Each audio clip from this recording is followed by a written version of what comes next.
Ya, Assalamualaikum warahmatullahi wabarakatuh. Halo teman-teman, bertemu lagi bersama saya. Perkenalkan, nama saya Julia Utami Antia Putri. Saya dari Universitas Informatika dan Bisnis Indonesia, dari kelas IF3A, jurusan Informatika dengan NPM 98824051201111018. Nah, video kali ini tuh aku mau ngebahas tentang materi dari pertemuan setelah UTS sampai sebelum UAS ini. Nah, video ini juga dibuat untuk memenuhi UAS Entrepreneurship yang dibimbing oleh Bapak Sukaprayanta Pandia SPD MPD FIS. Nah, kira-kira apa aja sih materi dari setelah UTS sampai sebelum UAS? Materinya itu yang pertama ada persona, terus selanjutnya yang kedua itu ada Decision Making Unit atau DMU. Yang ketiga itu ada Total Addressable Market. Yang keempat itu ada Design a Business Model. Yang kelima itu ada Lifetime Value. Jadi ini materi-materi yang bakal aku bahas pada video kali ini. Jadi kalau kayak gitu kita mulai aja ke slide ini untuk memenuhi UAS Entrepreneurship. Terus di sini juga dalam PPT aku ada nama sama NPM, kemudian foto aku. Terus kita langsung ke materi yang pertama. Materi pertama yaitu adalah persona. Nah, materi persona ini judulnya di IL atau e-learning Unibi itu materi Profile the Persona for the Business Market.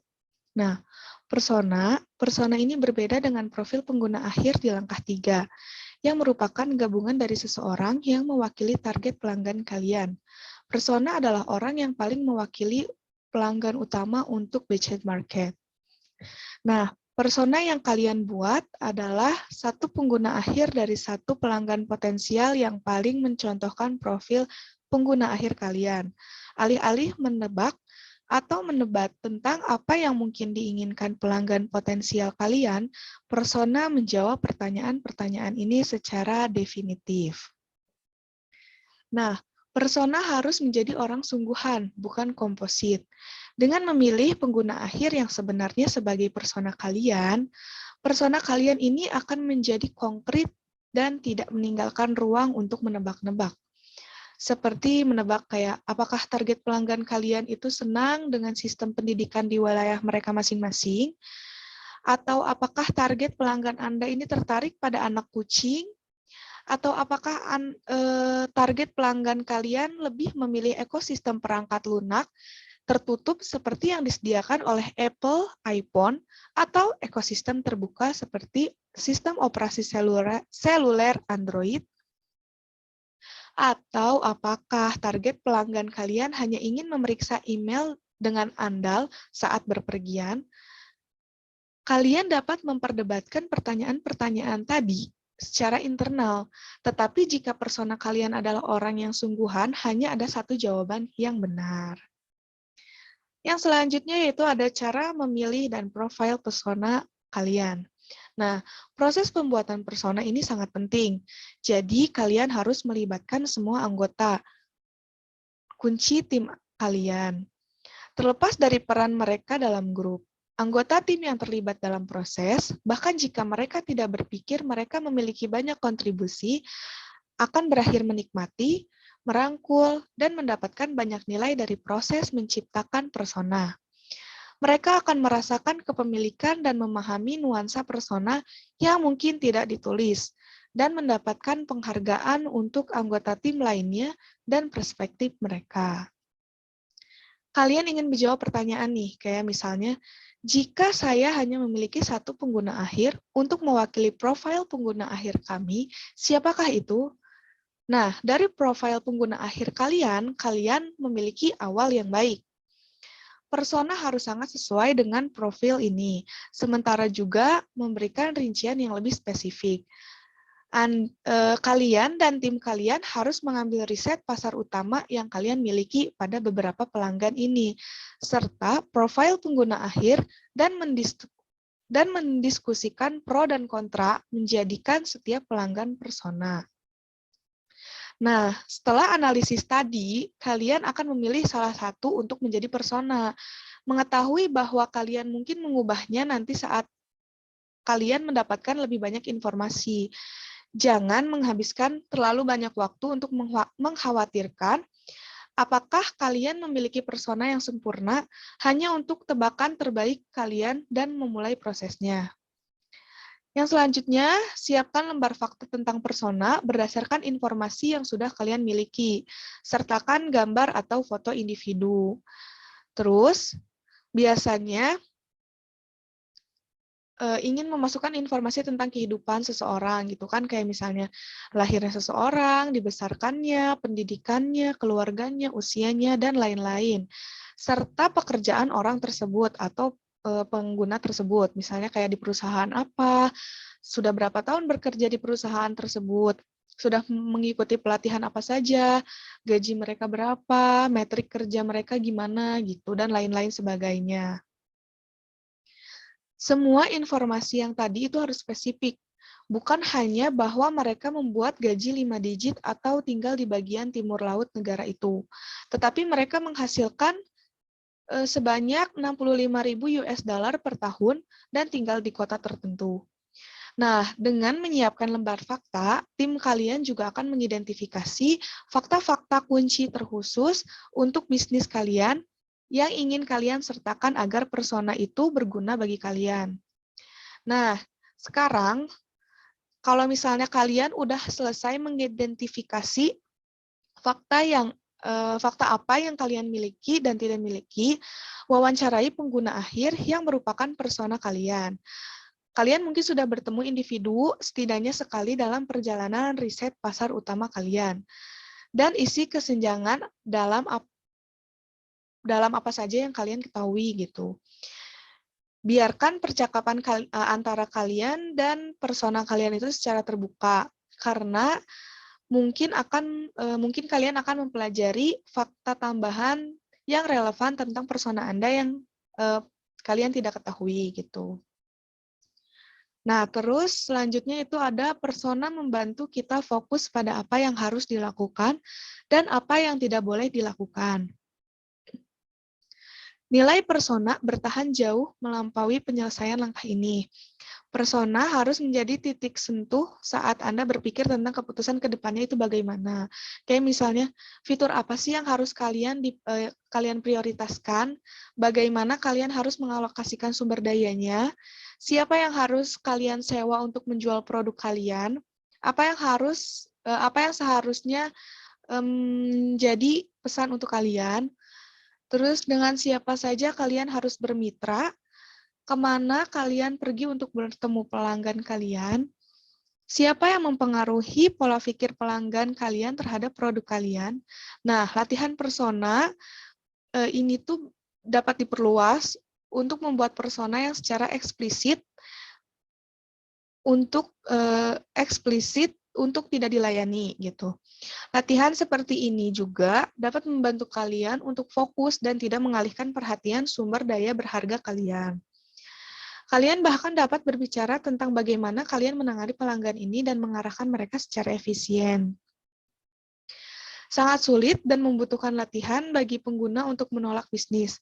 Tetapi justru jenis fokus yang akan memungkinkan kalian membangun bisnis yang terukur dan menguntungkan.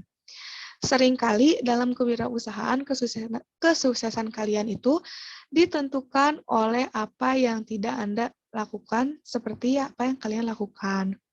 Nah, mungkin itu materi tentang persona, materi pertama kita. Di sini aku ada review sedikit tentang materi yang sudah aku jelasin tadi, sudah aku paparkan tadi. Yang pertama itu, review materi persona. Proses pengembangan persona memberikan rincian lebih spesifik tentang pelanggan utama di beachhead market kalian. Nah, kalian sekarang menjual produk kalian itu bukan hanya ke beberapa profil pengguna akhir, tetapi untuk individu tertentu juga. Seluruh tim kalian harus terlibat dalam proses ini untuk memastikan semua orang berada di halaman yang sama dan benar-benar memahami persona. Sehingga tim kalian juga dapat mempertahankan fokus berbasis pelanggan. Detail penting untuk dipahami tentang persona adalah kriteria pembeliannya dalam pesanan yang diprioritaskan.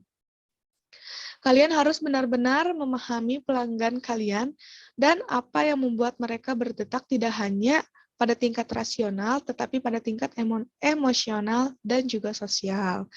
Semakin baik kalian memahami kebutuhan, perilaku, motivasi, persona kalian, semakin sukses kalian dalam membuat produk dan usaha baru untuk melayani mereka.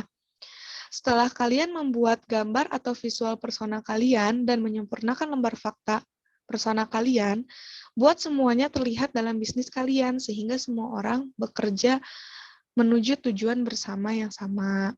Nah, itu ada sedikit review materi yang tadi udah dipaparkan. Selanjutnya yaitu ada materi yang kedua. Materi yang kedua ini adalah decision making unit.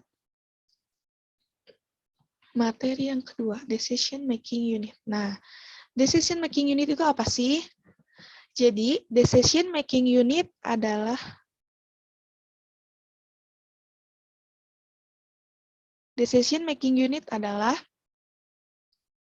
pengambilan keputusan. Dialah yang paling berperan menentukan apakah produk kita atau jasa kita akan dipakai atau tidak. Selanjutnya adalah bagaimana memetakan proses untuk memperoleh poin customer. Customer yang mau membayar karena kembali lagi, sebuah perusahaan itu akan survive, akan eksis apabila ada customer yang mau membayar, tidak hanya customer yang menggunakan atau senang dengan produk kita, tetapi ada customer yang memberikan cash flow bagi lembaga. Nah, bagaimana sih cara menentukan decision making unit? Cara menentukan decision making unit yang pertama itu adalah setelah melakukan market segmentation, user profile, dan lain sebagainya, maka bisa kita putuskan siapa yang akan membeli produk kita. Nah, jadi kalau misalnya kita udah menyelesaikan market segmentation, user profile, dan yang lain sebagainya, maka kita itu bisa memutuskan siapa sih yang bakal membeli produk kita nanti. Terus yang kedua itu bagaimana kita menganalisis produk agar bisa dibeli. Jadi kita tuh sebelum menyebarluaskan produk kita itu harus bisa menganalisis produk kita agar bisa dibeli oleh banyak orang gitu. Terus yang selanjutnya, bertemu dengan influencer-influencer untuk memutuskan siapa saja yang cocok dengan produk kita. Jadi kita tidak hanya memikirkan dengan tim kita saja, tapi kita juga harus bisa bertemu dengan influencer-influencer besar untuk memutuskan nih siapa saja sih menurut mereka yang cocok dengan produk kita ini. Nah, pada tahap ini kita harus percaya diri bahwa kita memiliki nilai dalam produk dan percaya diri bahwa customer akan membeli produk kita. Kalau misalnya pada tahap ini kita tidak percaya diri bahwa para konsumen atau para customer itu tidak akan membeli produk kita, bagaimana usaha kita akan maju gitu kan. Terus ada peran tambahan dari decision making unit ini. Peran tambahan yang pertama itu orang-orang yang mempunyai pengalaman yang ingin ditawarkan produknya termasuk champion dan end user. Yang kedua itu person with veto power, yaitu untuk memutuskan akhirnya bagaimana. Sedangkan peran utama dari decision making unit ini adalah orang yang sudah membeli produknya melihat manfaat produk itu disebut dengan champion. Jadi, peran utama dari decision making unit ini, orang yang udah membeli produk kita nih, untuk pertama kalinya dia membeli produk kita, lalu melihat manfaat produk kita, nah itu disebut dengan champion. Terus yang kedua adalah orang yang benar-benar sudah membeli produk kita, itu adalah end user. Lalu peran utamanya adalah primary Roger Economic, atau pengontrol budget, pengambil keputusan. Terus, yang selanjutnya itu ada materi tentang time is of the essence. Nah, yang ini tuh ada dua. Yang pertama itu mempertimbangkan waktu yang diperlukan untuk bisa melangkah dengan akurat. Yang kedua itu validasi perkiraannya masuk akal atau tidak. gitu. Jadi itu tentang materi decision making unit. Jadi decision making unit ini untuk menentukan siapa yang cocok untuk membeli produk kita. Siapa aja sih yang bakal membeli produk kita. Kita harus percaya diri saat menentukan decision making unit. Karena kalau misalnya kita tidak percaya diri, ya kemungkinan para customer juga tidak akan percaya gitu apa yang kita jual, gitu, apa yang kita tawarkan kepada mereka. Nah, oke, materi kedua itu udah selesai. Yang selanjutnya yaitu ada materi yang ketiga. Materi yang ketiga adalah total addressable market. Nah, dalam IL ini dicantumkannya yaitu calculate the total addressable market size for follow-on market. Nah, apa sih total addressable market ini? Total addressable market atau TAM juga disebut sebagai total pasar yang tersedia. Nah, total addressable market adalah peluang pendapatan keseluruhan yang tersedia untuk suatu produk atau layanan jika mangsa pasar 100% tercapai. Nah, ini juga membantu menentukan tingkat usaha dan pendanaan yang harus dimasukkan seseorang atau perusahaan ke dalam lini bisnis baru. Nah, konsep total pasar yang dapat ditangani penting bagi startup dan bisnis yang ada karena perkiraan usaha dan pendanaan yang diperlukan memungkinkan mereka untuk memprioritaskan produk tertentu, segmen pelanggan, dan peluang bisnis. Di mana ada calon investor dan pembeli bisnis, eksekutif perusahaan dapat menggunakan TAM ini untuk memberikan posisi nilai yang layak. Nah, menciptakan posisi nilai yang layak itu dapat melibatkan memperkirakan ukuran pasar, ukuran keseluruhan investasi, persaingan, pertumbuhan yang diharapkan, dan ukuran pasar yang tersedia. Semua ini dapat dicapai melalui TAM. Misalnya ketika perusahaan ekuitas swasta bermaksud untuk mengakuisisi perusahaan startup, ia dapat menggunakan TAM untuk memperkirakan potensi menghasilkan pendapatan dari suatu produk atau layanan yang ditawarkan oleh perusahaan tersebut. Nah, TAM ini juga memperhitungkan produk dan segmen pelanggan yang tetap belum dimanfaatkan oleh startup. Penilaian membantu menentukan ukuran sebenarnya dari pasar yang tersedia dan persaingan yang berlaku untuk produk yang ditawarkan oleh startup. Nah, ada 3 metode yang digunakan untuk menghitung TAM, yaitu yang pertama ada top-down. Nah, analisis top-down ini mengikuti proses eliminasi yang dimulai dengan mengambil populasi besar, dengan ukuran yang diketahui yang terdiri dari target pasar dan menggunakannya untuk mempersempit ke segmen pasar tertentu. Analisis top-down dapat diwakili oleh piramida terbalik yang menunjukkan populasi besar segmen yang dikenal di bagian atas dan segmen yang menyempit di bagian bawah. Metode ini menggunakan penelitian industri dan laporan untuk mendapatkan perkiraan populasi. Nah, contohnya ini ada contohnya ya. Perusahaan teknologi startup yang menawarkan aplikasi yang menargetkan usaha kecil yang tidak mampu membeli perangkat lunak akuntansi premium. Perusahaan ini bergantung pada penelitian industri yang menunjukkan bahwa ada 1 miliar bisnis di seluruh dunia di mana 30%-nya itu tidak memiliki akses ke perangkat lunak akuntansi premium.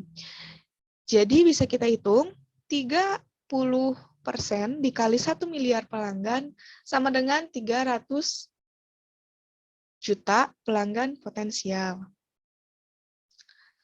Penelitian menunjukkan bahwa 90% bisnis yang tidak menggunakan aplikasi akuntansi premium memperkerjakan akuntan penuh waktu di rumah. Ini membawa jumlah bisnis menjadi 10% dikali 300 juta sama dengan 30 juta. Jika bisnis menawarkan aplikasi secara gratis, tetapi dengan langganan 100 US dollar per tahun, perkiraan total pasar yang dapat ditangani adalah sebesar 3 miliar US dollar, yaitu 30 juta dikalikan oleh 100. Semua angka yang digunakan didasarkan pada asumsi. Nah, metode yang kedua itu ada bottom up. Nah, analisis bottom up ini adalah metode yang lebih dapat diandalkan karena metode ini bergantung pada riset pasar primer untuk menghitung perkiraan TAM. Ini menggunakan data yang lebih andal tentang harga saat ini dan penggunaan suatu produk. Misalnya untuk perusahaan startup tadi, dengan aplikasi seluler akuntansi gratis dan langganan tahunan senilai 100 US dollar, kita dapat mengambil perkiraan yang wajar dari jumlah bisnis di target pasarnya untuk mendapatkan TAM. Keuntungan menggunakan pendekatan bottom up ini adalah perusahaan dapat menjelaskan mengapa memilih segmen pelanggan tertentu dan meninggalkan yang lainnya. Perusahaan bergantung pada data dari penelitian atau surveinya. Oleh karena itu, pasar yang dapat ditangani akan lebih relevan dan akurat daripada ketika kita mengandalkan data yang tidak dapat disangkal. Nah, selanjutnya ada metode yang ketiga yaitu value theory. Nah, teori nilai ini bergantung pada perkiraan nilai yang diberikan kepada pelanggan oleh produk dan berapa banyak nilai itu dapat tercermin dalam harga produk.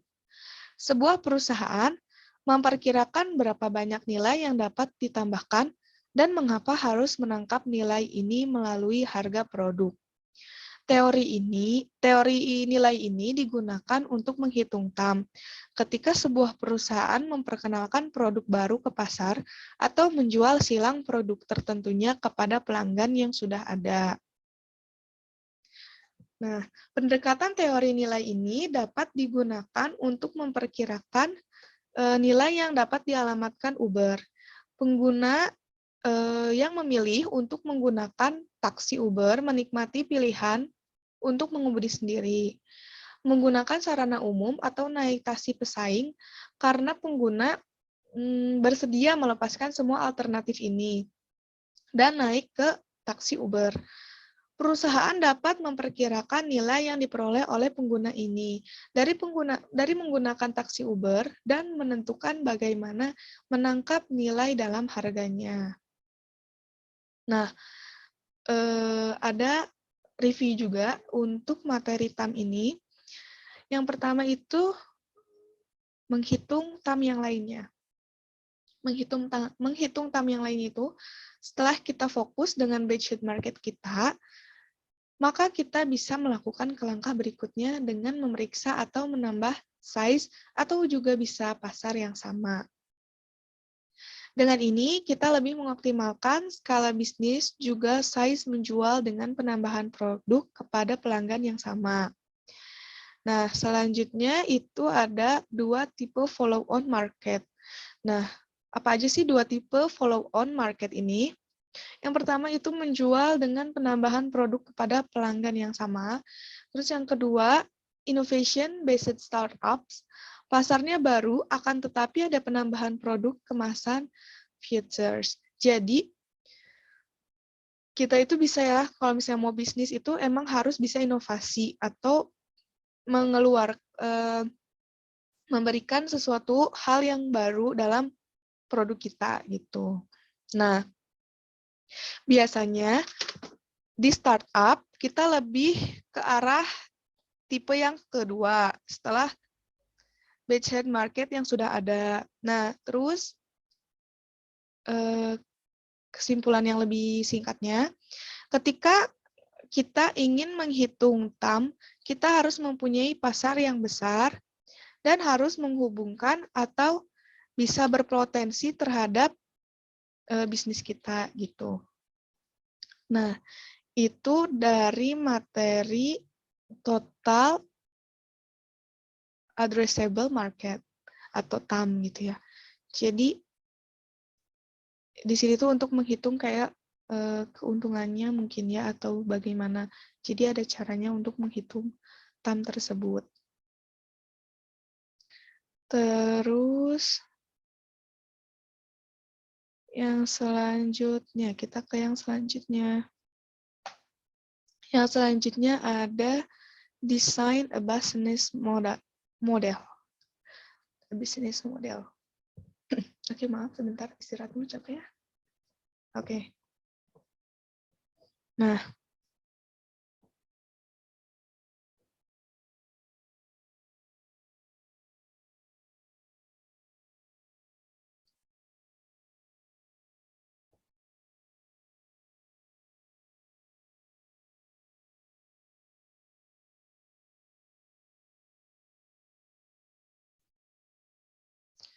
yang selanjutnya itu ada materi design a business model.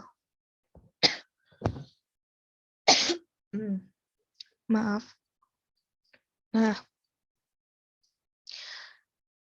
proses desain model bisnis umumnya itu dapat kalian aplikasikan dengan kebutuhan spesifik organisasi atau perusahaan. Mendesain model bisnis itu sendiri adalah proyek yang unik dan memiliki tantangan, hambatan, dan faktor kunci kesuksesan. Nah, setiap organisasi atau perusahaan yang apapun itu bentuknya memiliki titik awalan, konteks, serta tujuan yang berbeda ketika mulai menghadapi isu terpenting model bisnisnya. Beberapa organisasi mungkin memiliki aksi terhadap situasi krisis ini. Sedangkan beberapa lainnya mungkin mencari potensi pertumbuhan baru atau berfokus pada rencana menghadirkan produk atau teknologi baru ke pasar. Proses yang dijelaskan terkait desain model dalam presentasi ini akan memberikan suatu titik awal yang membuat organisasi dapat menyesuaikan pendekatannya dengan keadaan proses ini. Terdiri 5 fase, yaitu ada menggerakkan, memahami, mendesain, menerapkan, dan mengelola. Masing-masing fase memiliki kajian tersendiri terkait perspektif organisasi yang telah mapan. Hal ini disebabkan karena inovasi model bisnis di perusahaan yang sudah dilaksanakan berdasarkan satu atau lebih model bisnis mengharuskan kalian untuk mempertimbangkan beberapa faktor tambahan. Nah, inovasi model bisnis dapat dilakukan karena salah satu dari 4 tujuan. Yang pertama tujuannya memenuhi kebutuhan pasar yang belum terjawab. Yang kedua, menghadirkan teknologi, produk, atau jasa yang baru ke pasar. Yang ketiga, meningkatkan, mengganggu, dan mengubah pasar yang sudah ada dengan model bisnis yang lebih baik lagi. Yang keempat atau yang terakhir itu menciptakan pasar yang benar-benar baru. Nah, dalam perusahaan yang sudah lama berjalan, biasanya setiap usaha inovasi model bisnis itu ditujukan untuk merefleksikan model dan struktur organisasi existing. Usaha itu biasanya berasal dari salah satu 4 motivasi sebagai berikut ya. Yang pertama itu adanya krisis model bisnis yang sedang berjalan. Yang kedua, itu mengatur, meningkatkan, atau melindungi model yang sedang berjalan untuk menyesuaikan dengan lingkungan yang berubah. Yang ketiga, menghadirkan teknologi produk atau jasa ke pasar. Yang keempat, mempersiapkan masa dengan mengeksplorasi dan menguji model bisnis yang benar-benar baru, apakah sesuai atau tidak untuk menggantikan model bisnis existing. Nah, ada inovasi model bisnis atau titik awal inovasi model bisnis. Nah, dalam desain dan inovasi model bisnis, kalian dapat memilih 4 opsi, yaitu memuaskan pasar, menghadirkan ke pasar, meningkatkan pasar, atau menciptakan pasar. Dalam keberjalanannya, kalian akan menghadapi beberapa tantangan dalam menemukan model yang tepat, menguji model sebelum diluncurkan secara penuh, mendorong pasar untuk menyerap model yang baru, dan menyesuaikan model sebagai respon terhadap umpan balik pasar, dan tantangan dalam mengelola ketidakpastiannya. Nah, faktor-faktor spesifik dalam organisasi atau perusahaan yang mapan diantaranya adalah reaktif, adaptif, ekspansif, dan proaktif atau eksploratif. Reaktif ini berarti mengatasi krisis yang terjadi pada model bisnis yang ada pada saat ini. Nah, sedangkan adaptif itu adalah menyesuaikan, meningkatkan, atau melindungi model bisnis yang ada pada saat ini. Ekspansif itu adalah meluncurkan suatu teknologi, produk, atau jasa yang baru, dan proaktif atau eksploratif ini adalah mempersiapkan masa depan. Sedangkan tantangan yang dihadapi adalah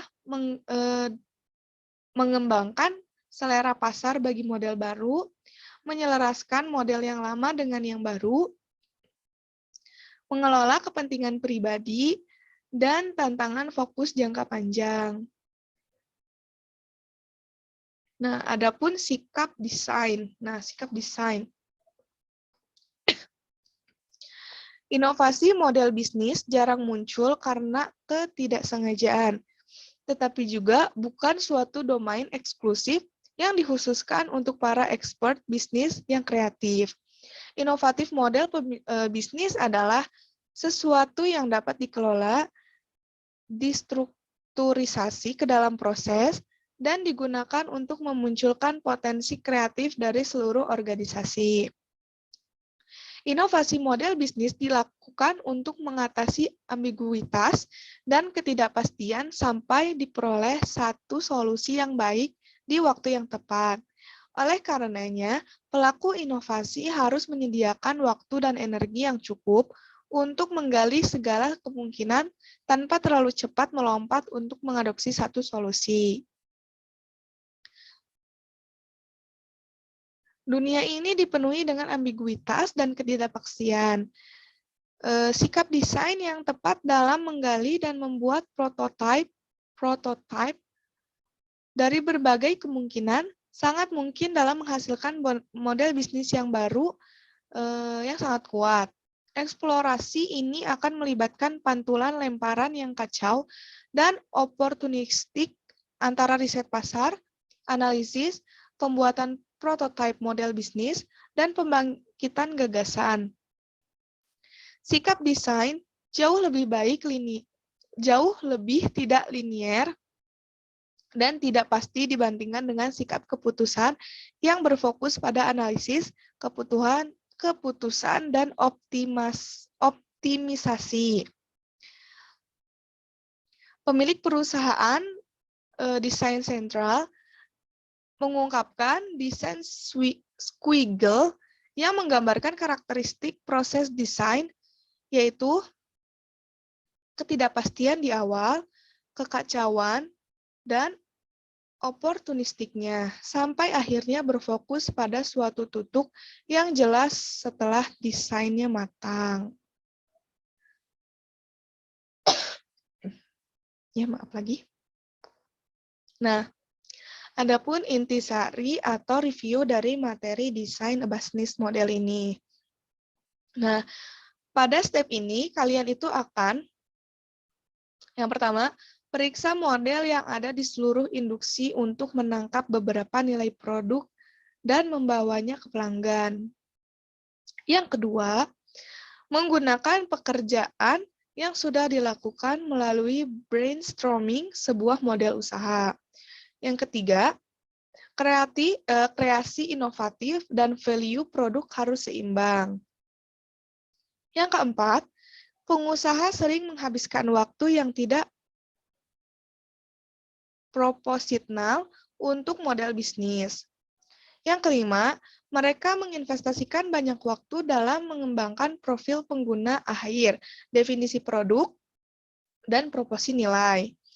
Yang keenam, berdasarkan data, kita itu harus memiliki model bisnis yang kreatif. Contohnya itu kayak Google Search. Yang ketujuh, Google ini menggunakan simple text ads. Nah, bisnis model itu adalah framework dari ekstrak pelanggan kita mengenai nilai produk kita. Ide itu bisa kita dapatkan dari paid, bukan dari uang. Ini yang paling penting, bagaimana kita memberikan nilai produk kita kepada pelanggan kita. Nah, adapun kunci faktor model bisnis. Kunci faktor model bisnis itu ada 4. Yang pertama, pelanggan atau customer. Tahu apa yang harus dilakukan. Yang kedua, itu kreasi yang bernilai. Berapa banyak nilai yang dihasilkan oleh produk kita. Yang ketiga, itu adalah kompetisi. Identifikasi apa yang harus dilakukan oleh perusahaan lain. Jadi kita tuh harus melihat apa yang dilakukan oleh perusahaan lain. Yang keempat, itu ada distribusi, yaitu melakukan pemasaran produk kita. Adapun macam-macam jenis model bisnis, yang pertama itu ada cost plus, yaitu terjadi di pemerintahan. Yang kedua itu ada subscription or leasing model, yaitu biasanya kita mensubscribe gitu ya, kayak di YouTube. Yang ketiga itu ada licensing, melakukan lisensi, kemudian kita dapat uang. Yang keempat itu ada consumable, pelangganan membayar sesuai yang kita pakai. Yang kelima, upsell with high margin produk, kita menjual produk lebih rendah harganya. Yang keenam, advertising, melakukan iklan di website, magazine online, dan lain sebagainya. Nah, itu adalah review materi desain a business model. Jadi, itu materi yang keempat tentang desain a business model. Nah, kita tadi sudah membahas tentang desain a business model. Lalu kita ke materi yang selanjutnya, materi kelima. Materi kelima adalah lifetime value. Kalau misalnya di IL itu judulnya calculate the lifetime value. Nah, customer lifetime value atau disingkat dengan CLV atau CLTV itu adalah prediksi total nilai seorang pelanggan terhadap suatu perusahaan selama jangka waktu hubungan bisnis di antara keduanya. Nah, singkatnya ini adalah rata-rata total pendapatan yang pembisnis harapkan dari pelanggan tersebut. Nah, kalau misalnya dalam terjemahan singkatnya, customer lifetime value ini bermakna nilai seumur hidup. Nah, nilai seumur hidup ini bisa mempunyai jangka yang berbeda-beda di setiap perusahaan dan ditentukan oleh banyak faktor, mulai dari jenis produk yang perusahaan jual, serta bagaimana cara pelanggan itu mengkonsumsinya. Nah, atau untuk lebih mudahnya, CLV ini adalah angka rata-rata yang customer belanjakan. Data CLV ini nantinya akan dibandingkan dengan proyeksi perkembangan bisnis. Jika nilainya itu tidak memenuhi angka yang diharapkan, perusahaan harus memperbaiki strateginya agar tidak kolaps. Nah, seorang customer yang sering membeli produk dari bisnis kita, ia akan mempunyai nilai CLV yang tinggi. CLV yang tinggi karena sering membeli produk kita. Nah, maka dari itu, jika sebuah bisnis ingin bertahan lama dan terus berkembang, perusahaan itu harus mampu mempertahankan tipe customer yang loyal seperti yang tadi, karena dia sering membeli produk. Otomatis dia loyal kepada perusahaan kita gitu. Nah, dalam banyak perusahaan, jumlah pelanggan dengan nilai CLV paling tinggi mempunyai persentase yang sama dengan jumlah pelanggan CLV paling rendah. Sedangkan pelanggan dengan nilai CLV medium atau tengah-tengah biasanya paling mendominasi jumlahnya. Nah, untuk menjaga jenis customer CLV medium dan CLV tinggi, bisnis harus mampu mempertahankan pelanggan loyalnya. Perusahaan harus berhasil menjaga kepercayaan pelanggan dan membuat mereka senang untuk membeli lagi dari perusahaan kita. Nah, yang selanjutnya itu ada manfaat menghitung Customer Lifetime Value atau CLV. Metrik CLV memuat data penting untuk evaluasi bisnis. Metrik ini akan mempermudah pemilik untuk menciptakan produk terbaik sesuai dengan daya beli konsumen dan juga tingkat loyalitasnya.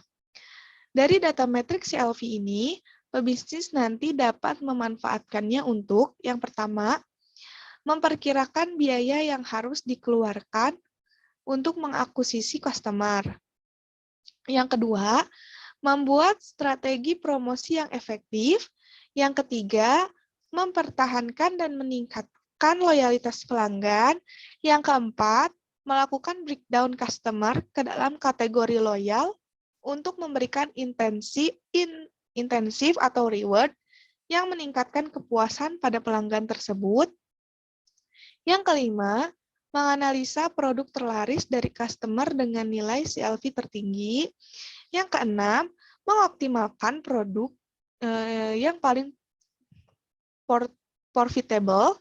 Yang ketujuh, itu menganalisa karakteristik dan demografi customer dengan nilai CLV tertinggi.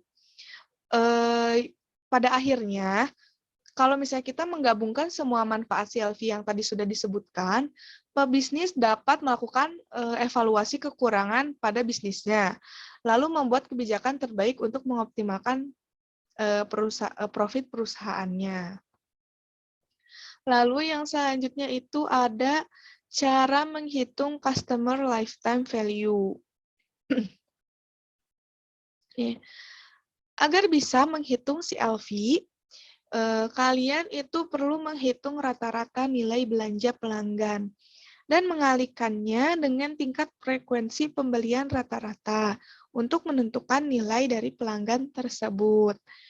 Selanjutnya, setelah menghitung umur rata-rata pelanggan, kalian bisa menggunakan dengan nilai pelanggan untuk menentukan lifetime value-nya. Formula ini adalah rumus dasar dalam menghitung CLV. Nah, aku punya contoh. Contohnya yaitu, Hero mempunyai bisnis toko hadiah.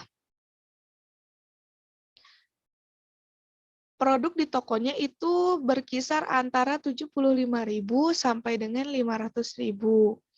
Pelanggan bernama Elok itu selalu membeli produk hadiah dengan jumlah sebesar 275.000 untuk kliennya, dan dia membeli 2 kali dalam sebulan selama 3 tahun berturut-turut. Nah, maka untuk menghitung customer lifetime value pelanggan yang bernama Elok ini bagaimana? Nah, yang pertama itu rata-rata nilai transaksi. Rata-rata nilai transaksinya itu kan 275.000. Berarti udah ada dong kan nilainya. Terus yang kedua dikalikan dengan jumlah transaksi dalam 1 tahun. Nah, tadi tuh Elok membeli produk hadiah sebesar 275.000 untuk kliennya 2 kali dalam sebulan. Sedangkan ini adalah jumlah transaksi dalam 1 tahun. Otomatis 2 dikali 12 yaitu 24. Lalu dikalikan dengan waktu retensi. Waktu retensinya itu adalah selama 3 tahun berturut-turut, berarti 33 tahun. Nah, berarti 275.000 dikali 24 dikali 3 adalah 19.800.000 rupiah. Nah, dari contoh tadi, maka CLV pelanggan bernama Elok adalah 19.800.000 rupiah dalam bisnis Hero. Nah, sebagai catatan, angka CLV ini adalah sebuah prediksi dasar. Prediksi ini bisa kalian pertajam lagi dengan menambahkan faktor penunjang lainnya. Misalnya, Banyak perusahaan yang memodifikasi rumus dasar ini dengan menambahkan faktor penting lainnya seperti margin keuntungan dan biaya retensi. Biaya retensi artinya biaya yang perusahaan keluarkan untuk mempertahankan pelanggan tersebut. Nah, untuk memodifikasi rumus dasar CLV ini, perusahaan harus mengidentifikasi lebih dulu sejauh mana kebutuhan analisa yang mereka butuhkan. Terus ada cara meningkatkan CLV. Bagaimana sih cara meningkatkan CLV?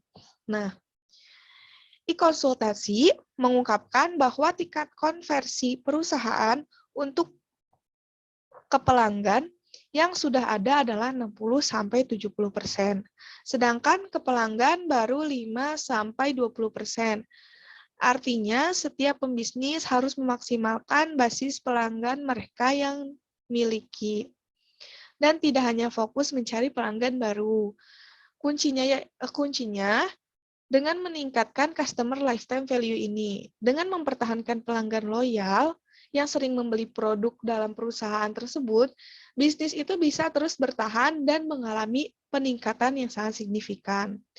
Bagaimana caranya? Nah, cara meningkatkan CLV. Bagaimana sih cara meningkatkan CLV? Nah, yang pertama, berinvestasi dalam pengalaman pelanggan. Nah, meningkatkan pengalaman pelanggan ini termasuk ke dalam proses memantau, mendengarkan, dan membuat perubahan yang membuat pelanggan merasa nyaman, dihargai, dan mendapatkan solusi atas kebutuhannya. Memperhatikan hal-hal dasar ini akan membuat pelanggan cenderung menjadi customer loyal dalam jangka panjang. Kemudian yang kedua, cara meningkatkan CLV yaitu membuat loyalty program. Loyalty program atau program loyalitas adalah aktivitas untuk memberikan insentif kepada pelanggan loyal dengan memberikan diskon atau keuntungan lainnya sebagai reward. Misalnya sistem grading membership atau poin yang dapat ditukar dengan reward tertentu. Loyalty program ini juga sejatinya memang bukan solusi terbaik agar pelanggan membeli lagi. Namun saat direncanakan dan dijalankan dengan baik, program loyalitas ini bisa menghasilkan hasil yang luar biasa. Jadi pada membuat program loyalitas itu emang kadang-kadang harus ya dalam bisnis gitu. Karena kayak misalnya kita melihat harga di toko ini atau di bisnis ini sekian, sedangkan di sini itu lagi diskon. Itu kadang-kadang membuat customer kita itu pasti akan selalu ingin membeli di toko kita lagi karena kita selalu memberikan reward kepada mereka gitu. Terus cara meningkatkan CLV yang ketiga yaitu kenali pelanggan terbaik Anda. Dengan mengoptimalkan pengalaman pelanggan dan merancang loyalty program, kalian kini mengenali siapa saja yang masuk ke daftar pelanggan terbaik kalian. Selanjutnya itu, kalian bisa menjaga hubungan baik dengan daftar pelanggan ini dan memberikan penawaran khusus untuk mengakui dan mempertahankan loyalitas mereka. Misalnya saja upgrade membership, diskon VIP, atau ide layanan eksklusif lainnya. Jadi kalau misalnya kita kayak udah tahu siapa aja sih yang sering membeli produk kita, yang loyal terhadap bisnis kita, itu kita membuat daftar pelanggan terbaik. Nah, kalau misalnya kita udah punya daftar pelanggan terbaik dalam bisnis kita harus bisa menjaga hubungan kita dengan baik dengan pelanggan terbaik kita ini. Terus misalnya kita bisa memberikan reward yang lebih, misalnya kayak diskon yang lebih besar lagi gitu untuk para pelanggan terbaik kita gitu, karena kayak rasa terima kasih kita juga karena mereka sudah menjadi pelanggan yang sangat loyal gitu, sering membeli produk di perusahaan kita gitu. Nah, yang selanjutnya cara meningkatkan CLV itu ada complaint management yang berkualitas. Nah, seberapa baik bisnis kalian menangani keluhan para pelanggan? Nih, Pernah nggak sih kalian tuh kayak ngedengar tentang komplain pelanggan yang berubah menjadi customer loyal karena merasa keluhannya ditangani dengan baik oleh manajemen komplain gitu. Nah, komplain manajemen yang berkualitas bisa berkontribusi terhadap CLV. Dalam waktu retensi, komplain sering menjadi komponen yang tak bisa bisnis hindari. Nah, jika penanganan komplain buruk, pelanggan lama yang kecewa pasti akan dengan mudah beralih ke kompetitor yang lain. Sebaiknya, jika penanganan komplain itu baik, pelanggan akan tetap setia dengan Anda. Ini bukan hanya berlaku untuk pelanggan lama saja, tapi juga untuk pelanggan baru. Jadi, kita kalau misalnya menangani komplain, para pelanggan kita itu harus dilayani dengan baik, dengan ramah, karena segala sesuatu yang dilakukan dengan ramah, para customer atau para pelanggan pun akan senang, akan merasa dilayani dengan baik, dengan ramah. Jadi, pada meningkatkan nilai CLV ini, komplain manajemen itu juga sangat berperan penting gitu. Terus yang kelima, cara meningkatkan CLV yaitu optimalkan upsell dan cross-sell. Nah, customer ini akan menyukai penawaran-penawaran yang unik dan inovatif dari brand langganan mereka. Terlebih jika penawaran unik itu ternyata bisa mengakomodir kebutuhan baru mereka. Ada kalanya juga pelanggan hanya membeli produk yang sama terus karena malas mencoba atau bahkan tidak menyadari itu ada dalam bisnis kita. Dengan membuat penawaran upselling dan cross-selling, kita dapat meningkatkan rata-rata dan nilai beli pelanggan kita. Jadi, optimalkan upsell dan cross-sell itu jadi kita kayak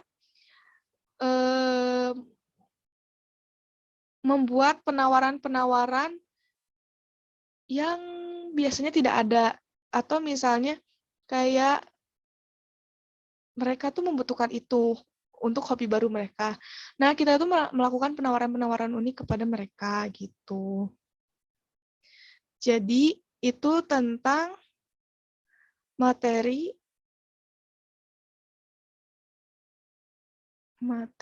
yang lifetime value, menghitung lifetime value gitu ya. Jadi CLV juga ini sangat berperan penting ya dalam memulai bisnis gitu kan. Karena kalau misalnya CLV-nya tidak sesuai dengan proyek perkembangan perusahaan kita, mungkin perusahaan kita akan kolaps gitu ya. Jadi itu materi dari setelah UAS sampai setelah UTS sampai sebelum UAS. Materinya itu yang pertama tadi ada persona. Yang kedua itu ada decision making unit. Yang ketiga itu ada total addressable market. Yang keempat itu ada design a business model. Yang kelima adalah lifetime value gitu. Nah, mungkin itu aja yang dibahas sama aku pada video kali ini. Mohon maaf yang sebesar-besarnya jika banyak kesalahan dalam pengucapan ataupun dalam perkataan saya. Saya ucapkan terima kasih dan mohon maaf sekali lagi. Dan video ini nanti akan saya upload di YouTube. Linknya akan saya kirimkan ke Bapak Sukaprayanta Pandia melalui IL Unibi ya Pak. Baik, terima kasih. Mohon maaf. Sekian dari saya. Wassalamualaikum warahmatullahi wabarakatuh. Bye-bye.